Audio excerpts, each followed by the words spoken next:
Puji nama Tuhan, silakan duduk kembali Bapak Ibu Saudaraku yang dikasihi Tuhan. Shalom.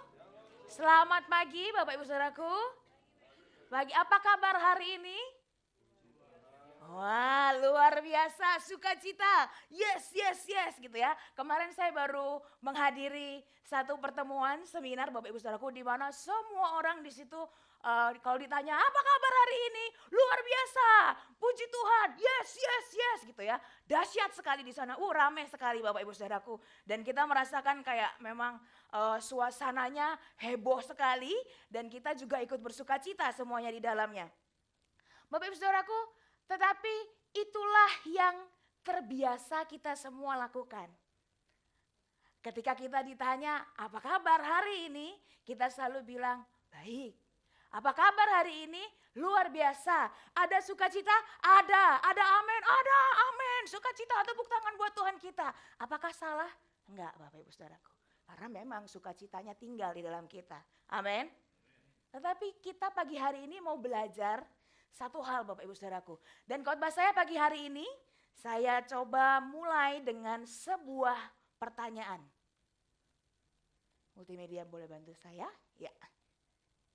Pernahkah Anda merasa lelah dalam menjalani kehidupan ini? Bukan lelah sekedar fisik, habis olahraga, capek gitu, ngos-ngosan, atau lemes gitu ya. Atau lelah secara badani. Kayak jempol tangan saya ini Bapak Ibu Saudaraku lagi harus istirahat 2-3 minggu ke depan. Karena apa? Terlalu banyak dipakai, terlalu banyak main game, terlalu banyak nonton film gitu ya. Harus bertobat memang saya Bapak Ibu Saudaraku. Tetapi kelelahan bukan itu. Bukan itu yang saya maksud kelelahannya. Kelelahan secara mental gitu ya. Kelelahan secara rohani Bapak Ibu Saudaraku. Mungkin kita merasa di pekerjaan kita ada target-target yang harus dicapai dan kita capai. Kita achieve semuanya. Dalam pekerjaan kita semua lakukan yang terbaik. Tetapi kita juga merasa tuntutan itu gak pernah selesai. Kita merasa kita harus tetap tersenyum dengan lebar, dengan sukacita setiap kali ketemu orang di kantor kita akan bilang, saya baik hari ini dan saya sukacita. Atau dalam keluarga Bapak Ibu Saudaraku, kita ingin menjadi pasangan yang sabar. Istri menghadapi suami bilang aku harus sabar. Karena ini suami yang Tuhan berikan kepadaku. Suami menghadapi istri, aduh dia cerewet banget. Tapi ini pasangan terbaik yang Tuhan berikan buat saya. Saya harus sabar. Amin Bapak Ibu Saudaraku. Atau anak. Kita sebagai anak kita mesti bilang, orang tuaku kayaknya kadang-kadang bawel ya gitu ya. Gen Z sekarang itu kayak frustasi sama orang tuanya. Padahal orang tuanya cuma bilang gitu aja tapi mereka frustasi. Banyak hal yang kita lakukan kadang kita capek. Dalam pelayanan pun seperti khotbah saya yang lalu Bapak Ibu Saudaraku. Saya mengalami kelelahan. Sampai ada titik bahwa ketika saya melakukan semuanya untuk Tuhan. Saya tanya, Tuhan masih layak gak ini saya kerjakan? Masih layak gak saya perjuangkan? Dalam relasi kita pun kita kadang mengalami kelelahan. Kita ingin menjaga teman kita, sahabat kita supaya jangan tersakiti. Kita jaga perasaannya, kita coba ngomong baik-baik, kita kasih tahu, kita ingatkan tentang firman Tuhan. Tetapi yang ada, kita malah disalah ngerti. Malah jadi kayak bumerang buat kita. Dan relasi yang tadinya baik, justru ternyata menjadi dingin, jadi rusak. Itu melelahkan bukan Bapak Ibu Saudaraku? Dalam iman kita juga kadang mengalami kelelahan. Mungkin ada dari antara kita yang berdoa, sedang mendoakan sesuatu, pergumulan sesuatu. Tapi hari ini Tuhan belum jawab. Hari ini Tuhan sepertinya tidak terjadi apa-apa. Bahkan ada dari antara kita mungkin yang lelah dengan diri kita sendiri. Kita lelah karena lagi-lagi kita gagal. Kita lakukan semuanya dengan baik.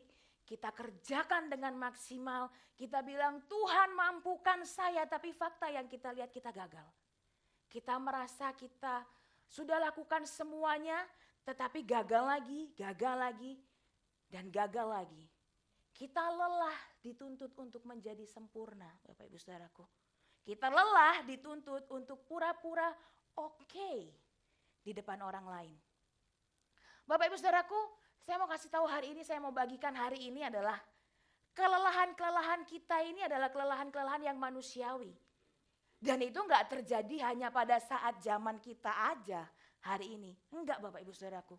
Kelelahan itu juga terjadi dari zaman yang lalu. Bahkan jemaat mula-mula pun mengalami kelelahan yang sama. Kenapa? Karena mereka juga manusia.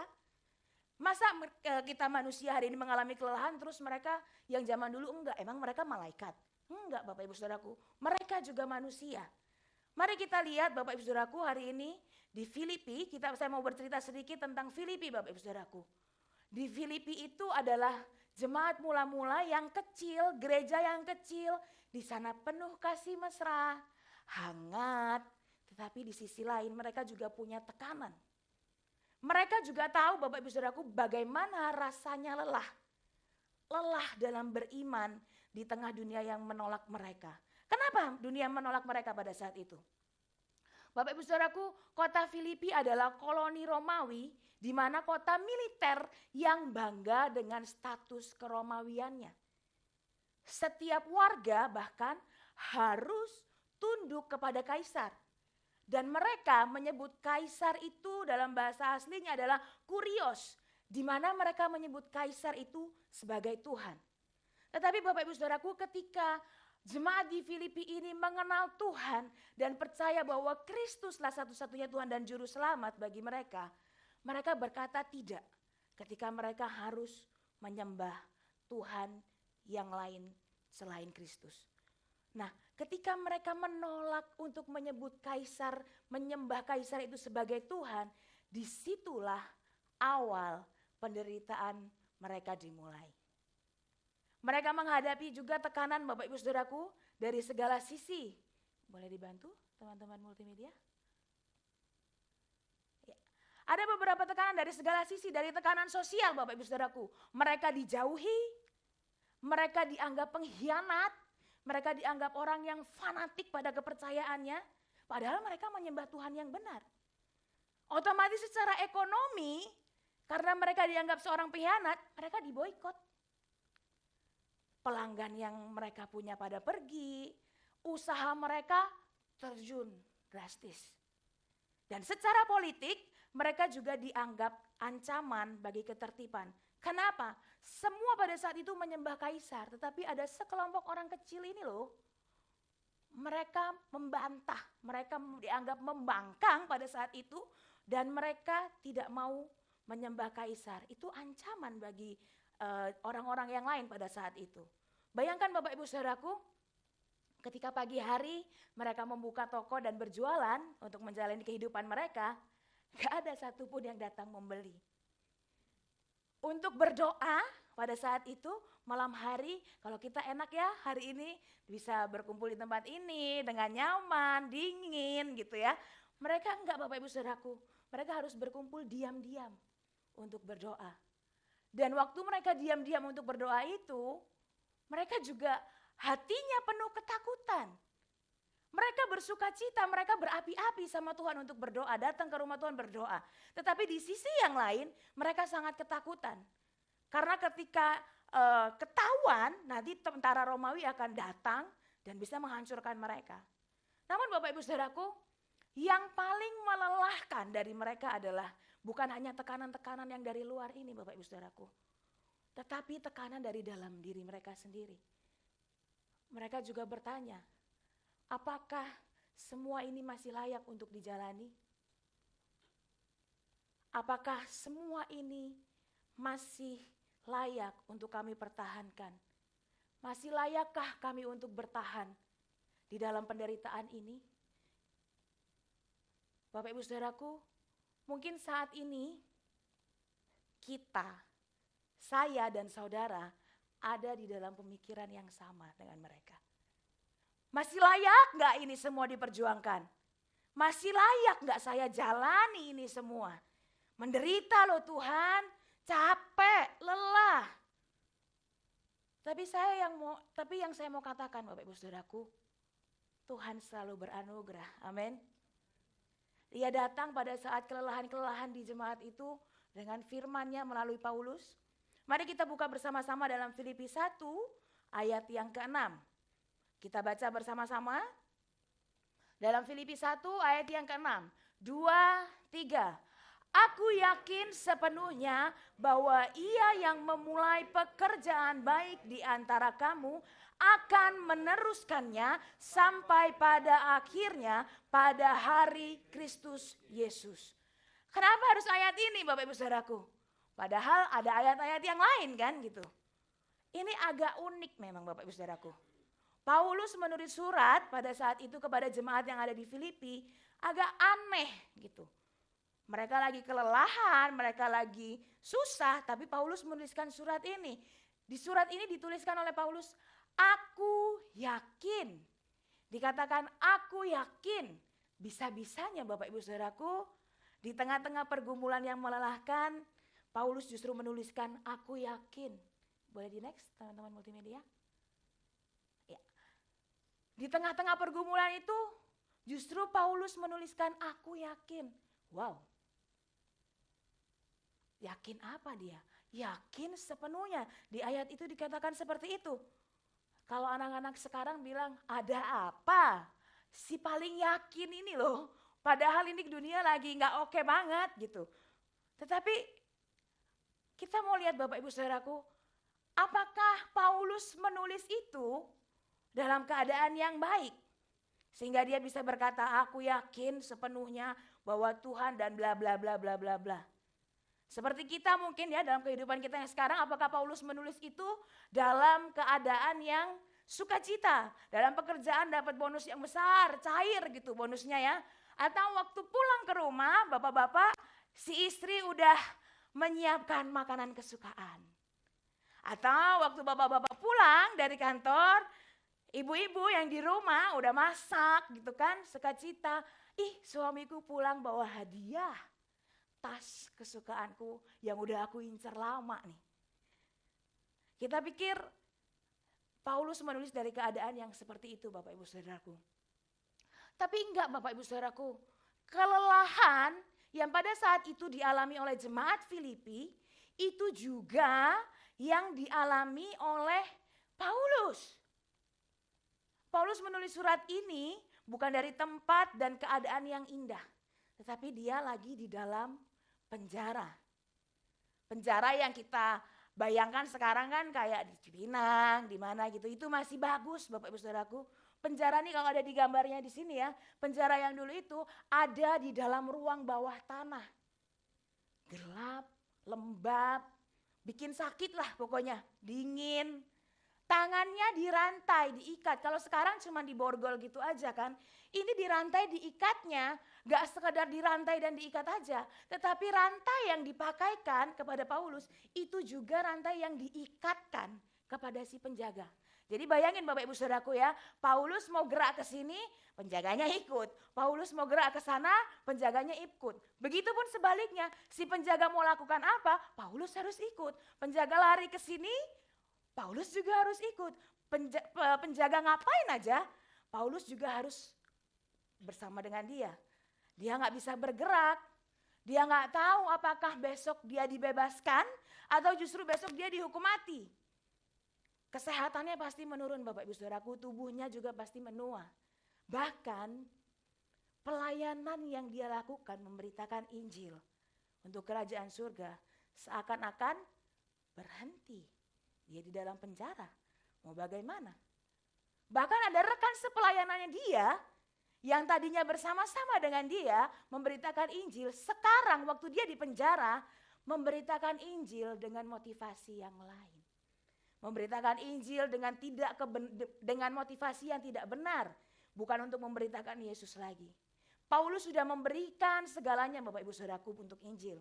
Tapi kini pada saat itu dia duduk di dalam penjara dan dirantai. Seharusnya pada saat itu Paulus bisa bilang, Tuhan, aku udah cukup, udah capek udah aku kasih semuanya loh. Tapi aku di penjara. Bapak Ibu Saudaraku, penjara tempat yang gelap sekali buat Paulus pada saat itu. Tetapi sukacita yang hari ini kita lihat adalah dari tempat yang gelap itu justru muncullah sebuah surat yang paling terang, surat yang berisi tentang sukacita dan pengharapan. Bapak Ibu Saudaraku, kalau baca nanti ya di Filipi itu ada kurang lebih 14 kali kata dituliskan. Bayangkan untuk bersukacita, bayangkan Bapak Ibu Saudaraku dalam keadaan yang seperti ini 14 kali dia menuliskan kata bersukacita. Lalu dari mana datangnya sukacita itu Bapak Ibu Saudaraku? Dari mana datangnya sukacita untuk Paulus bisa berkata, aku yakin sepenuhnya. Apa sih yang membuat Paulus yakin sepenuhnya bahwa Tuhan yang memulai, Tuhan yang mengerjakan, dan Tuhan yang meneruskannya? Bapak Ibu Saudaraku, dalam surat ini yang dituliskan, Paulus ingin mengingatkan kepada kita semua bahwa perjalanan hidup ini, perjalanan hidup kita bukan tentang kita, bukan tentang keadaan kita, tetapi tentang Kristus. Amin. Di tengah pergumulan itu Bapak Ibu Saudaraku, Paulus tetap menyampaikan kabar baik. Inilah keyakinan yang Paulus punya. Inilah dasar dari sukacita yang Paulus punya karena dia tahu Tuhan belum selesai. Mari kita bahas, kita lihat bersama-sama Bapak Ibu Saudaraku. Ada kata di mana dia tulis, ia yang memulai. Aku yakin sepenuhnya bahwa ia yang memulai pekerjaan baik. Dikatakan Tuhan yang memulai. Paulus menegaskan Tuhan yang memulai. Pada saat itu Paulus mengingat bagaimana gereja Filipi itu pertama-tama lahir Bapak Ibu Saudaraku. Lahir dari hati seorang wanita yang bernama Lydia, yang dibuka oleh Tuhan hatinya sehingga Injil boleh mulai masuk. Lalu kepala sipir yang bertobat setelah gempa bumi itu terjadi. Bapak Ibu Saudaraku, dari momen-momen kecil itu Paulus tahu dan Paulus sadar bahwa itu semua bukan satu kebetulan. Dan itu semua bukan karena kepandaian Paulus, bukan karena fasihnya dia menyampaikan Injil. Tetapi itu semua karena Tuhan yang memulai pekerjaan baik itu. Dan Paulus tahu kalau Tuhan yang memulai pekerjaan baik itu, Tuhan gak akan pernah berhenti di tengah jalan. Tuhan gak kalau orang zaman sekarang, Tuhan itu gak ghosting. Habis dia mulai, terus dia tinggalin aja gitu, tanpa kabar dan berita. Selamat berjuang anakku. Enggak. Tuhan gak begitu Bapak Ibu Saudaraku. Tuhan gak berhenti di tengah jalan. Selanjutnya, di situ dikatakan ia akan meneruskannya. Dalam bahasa aslinya ditulis kata meneruskannya itu adalah melanjutkan sampai selesai. Tidak berhenti sampai selesai. Artinya apa Bapak Ibu Saudaraku? Tuhan tidak pernah diam di tengah prosesnya. Tuhan tidak pernah berhenti di tengah prosesnya.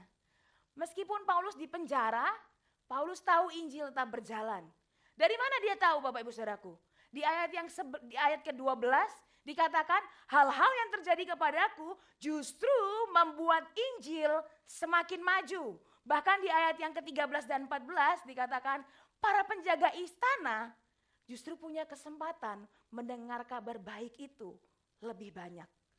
Ketika Paulus di penjara, justru kabar baik bisa terdengar lebih banyak.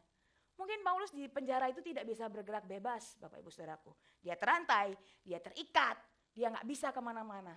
Tetapi satu hal yang dia tahu bahwa firman Allah, kebenaran Injil itu tidak pernah berhenti, tidak pernah terikat.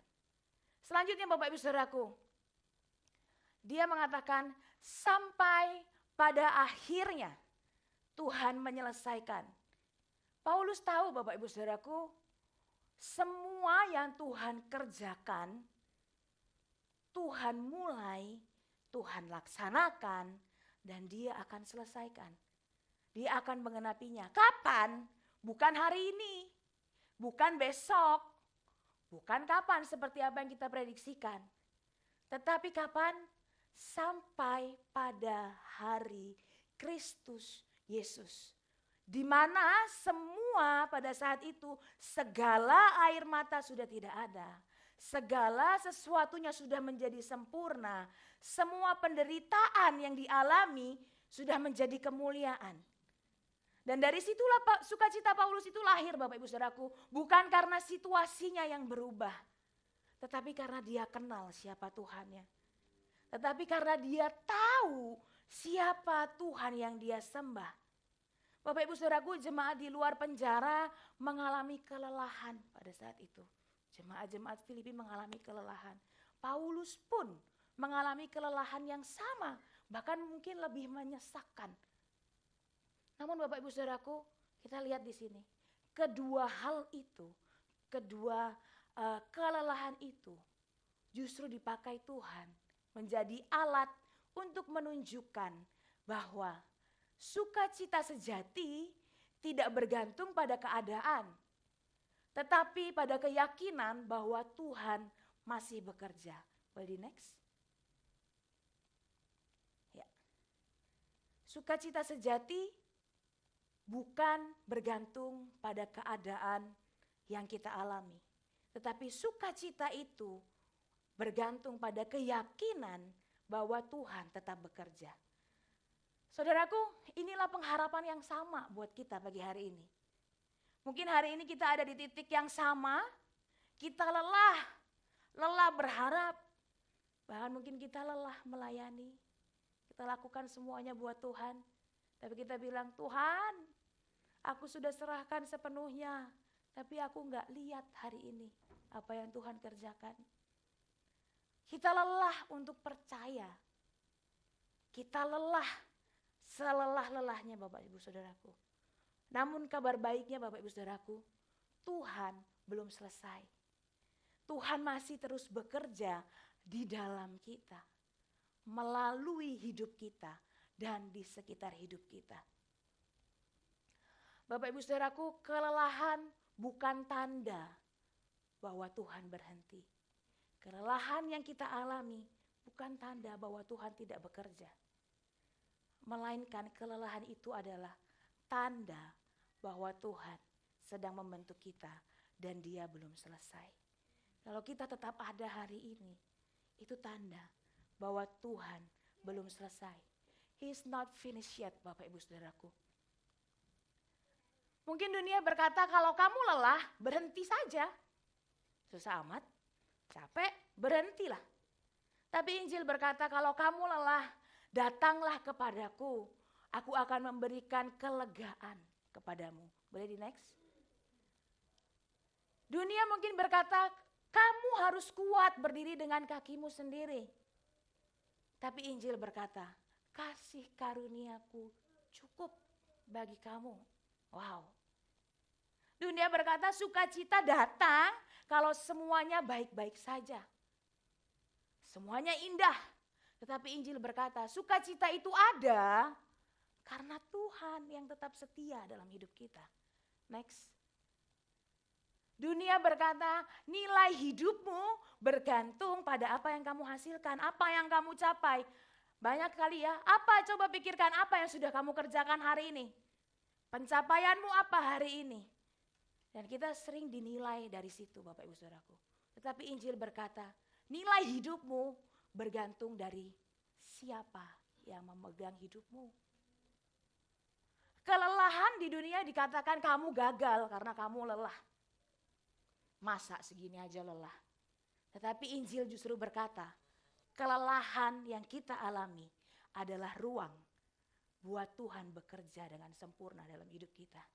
Amin Bapak Ibu Saudaraku. Dunia menuntut kekuatan sebelum kita bersukacita Bapak Ibu Saudaraku. Tetapi hari ini Injil memberitahukan bahwa sukacita yang ada di dalam kita itu karena Tuhan setia dalam hidup kita. Dan itu yang melahirkan kekuatan demi kekuatan sehingga kita boleh menjalani hari-hari kita dengan baik. Amin Bapak Ibu Saudaraku. Inilah pengharapan buat kita Bapak Ibu Saudaraku. Tuhan tidak berhenti di tengah jalan. Dia bukan hanya Allah yang memulainya, tetapi Dia juga Allah yang menyertainya. Dan Dia juga yang akan menyelesaikannya sampai pada kesudahannya. Karena apa Bapak Ibu Saudaraku? Dia adalah Allah yang Alfa dan Omega. Yang awal dan yang akhir. Seluruh kisah hidup kita ini Bapak Ibu Saudaraku ada di dalam tangan Tuhan. Ada di dalam Alfa dan Omeganya Tuhan. Semua ada di dalam karya tangannya Tuhan. Dari awal sampai akhir. Kelelahan kita hari ini Bapak Ibu Saudaraku bukan akhir. Tapi itu tanda Tuhan sedang meneruskan pekerjaannya, karyanya dalam hidup kita. Kadang kita yang mau ambil bagian Tuhan itu. Kadang kita yang mau, Tuhan kita anggap seolah-olah Tuhan mulai, tapi Tuhan biarkan kita jalan sendiri. Kita anggap seolah-olah Tuhan mulai, Tuhan sertai, tapi Tuhan bilang akhiri sendiri ya. Nah enggak Bapak Ibu Saudaraku. Bagi hari ini Tuhan bilang Tuhan yang mulai, Tuhan yang menopang kita untuk menjalaninya. Dia menyediakan kasih setianya untuk kita menjalani semuanya. Sampai pada hari kesudahan di mana dia menyelesaikan semuanya. Bapak Ibu Saudaraku, tahun yang lalu, di awal tahun yang lalu, tahun 2024, saya mengambil satu keputusan dalam hidup saya. Saya ingin mempersiapkan sebuah pernikahan dalam hidup saya.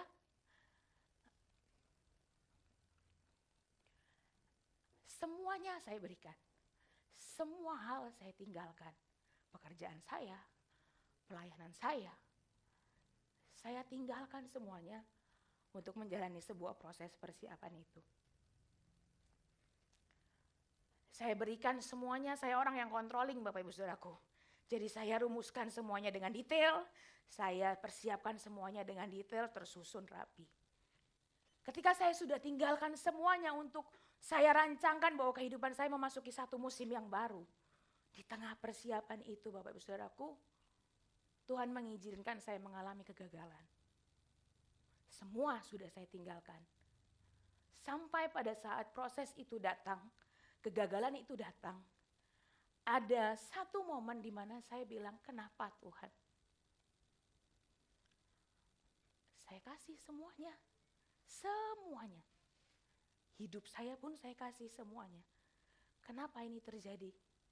Bahkan hidup saya pada saat itu, saya lihat kayaknya berhenti. Berhenti tiba-tiba. Saya nggak punya apa-apa lagi. Plan saya ke depan mau seperti apa? Nggak ada. Stop, everything stop. Saya bilang, Tuhan mau apa? Saya bilang, udahlah Tuhan. Saya udah kasih semuanya. Mungkin Bapak Ibu Saudaraku, saya sudah pernah saksikan yang lalu bahwa saya anak seorang pendeta gitu ya, saya anak gembala gitu. Jadi mungkin kalau Bapak Ibu Saudaraku lahir gitu semuanya oe gitu ya. Kalau saya mungkin dari lahir udah haleluya, puji Tuhan gitu. Tapi pada akhirnya saya kasih semuanya hidup saya, apa Tuhan? Dan saya bilang Tuhan di mana? Tuhan gak lakukan apa-apa dalam hidup saya. Pada saat itu saya masih ada di Surabaya. Dan di gereja di Surabaya itu kalau kita buka pintu Bapak Ibu Saudaraku ada ayat emas. Dan inilah ayat emasnya Filipi 1 ayat 6. Pada saat saya buka pintu dengan keputusasaan dan saya gak tahu saya mau ngapain. Ayat ini saya baca dan Tuhan bilang, aku masih kerja. Aku masih bekerja buat hidupmu. Kamu gak lihat hari ini. Kamu cukup percaya aja. Kamu gak perlu tahu bagaimana proses yang harus kamu jalani. Kamu jalani aja sama aku. Aku belum selesai kok dengan hidupmu. Kamu bilang hidupmu stop. Hah, Vira. Kamu siapa? Aku belum selesai sama kamu. Pada saat itu Bapak Ibu Saudaraku, firman ini datang dan menguatkan saya. Saya bangkit, saya berdiri. Dan kalau Bapak Ibu Saudaraku lihat saya berdiri hari ini, semua karena karya Tuhan. Dari saat kejadian itu sampai hari ini kalau ditanya bagaimana saya menjalaninya, saya cuma bilang saya nggak tahu. Yang saya tahu Tuhan tuntun saya sehari demi sehari. Sampai hari ini saya lihat diri saya di sini dan saya nengok ke belakang. Saya cuma bisa bilang, Tuhan dahsyat. Saya cuma bisa bilang, ya Tuhan, kalau aku masih buka mata pagi hari ini, aku masih bernafas, Aku tahu karyamu belum selesai buat aku. Bapak Ibu Saudaraku, Filipi 1 ayat 6 ini membawa kita kembali kepada Kristus. Di mana Kristus yang memulai semuanya. Dia mati bagi kita Bapak Ibu Saudaraku. Dia yang memulai karya yang baik itu. Inisiatif yang baik itu. Di saat kita gak sanggup untuk menebus diri kita sendiri. Di saat kita gak sanggup untuk menolong diri kita sendiri. Dia lakukan karya yang terbaik itu. Dia lakukan inisiatif yang terbaik itu. Gak sampai di situ Bapak Ibu Saudaraku. Dia kasih Roh Kudusnya bagi setiap kita. Menuntun sehari demi sehari. Hari ini berjalan, besok berjalan. Dia ada di setiap musim kita Bapak Ibu Saudaraku. Dan gak sampai situ aja. Dia juga Allah yang menyelesaikan sampai pada hari kedatangannya. Membawa kita semua dalam kemuliaan yang kekal. Dunia berkata Bapak Ibu Saudaraku, bersukacitalah kalau hidupmu mudah. Tapi hari ini Injil mengingatkan kita, bersukacitalah karena Kristus tetap bekerja. Walaupun seolah kamu gak lihat, kamu gak rasa dia bekerja. Ada satu lagu, even when I don't feel it, you're working. Even when I don't see it, you're working. You never stop working. You never stop working. Sama-sama yuk. Even when I don't see it, you're working. Even when I don't feel it, you're working. You never stop working. You never stop. Once again boleh. Even when I don't see, yes Lord. Even when I don't feel it, you're working. You never stop working. You never stop.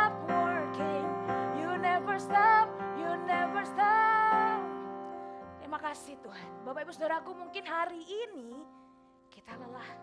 Kita gak tahu arah dan tujuannya. Kita lelah melayani, kita lelah beriman. Kita lelah percaya. Namun pagi hari ini dengarlah Bapak Ibu Saudaraku. He's not finished yet. Dia belum selesai. Dia yang awal dan yang akhir. Dia masih mengerjakannya untuk kita. Di tengah semua kelelahan ini Bapak Ibu Saudaraku yang kita alami. Dia tetap bekerja. Dan dia belum selesai. Mari kita berdoa. Bapak terima kasih Tuhan. Kami tahu kami ada dalam situasi yang lelah mungkin Tuhan. Kami lelah berharap Tuhan.